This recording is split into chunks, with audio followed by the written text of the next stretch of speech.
ముష్టివాడు మనిష్ కాడా? వాళ్ళకి మాత్రం మనసు ఉండదా? ముష్టి ఇత్తుకునేవాడు మంచి బట్టలు కట్టకూడదు అని ఏవేదాంలో రాసర్రు.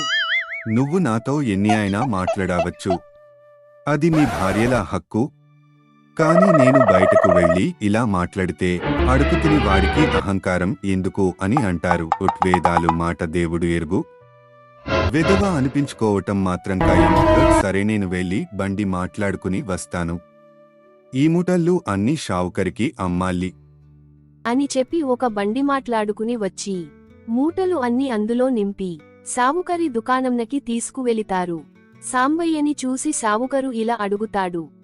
ఏం సాంబయ్య, ఎలా ఉన్నావ్? ఇల్లు ఖాళీ చేసి వెళ్ళేక ఒకసారి కూడా కలవలేదు ఎట్టి? ఓరిన్ని ఇల్లు ఖాళీ చేసి నేను ఏమైనా బంగళాలో ఉంటున్నానా ఏంటి? నన్ను చుడు, నా బంగళ చుడు అన్ని తిరగడానికి ముష్టి ఎదుకుంటూ ఎలా కనిపించామంటావురా?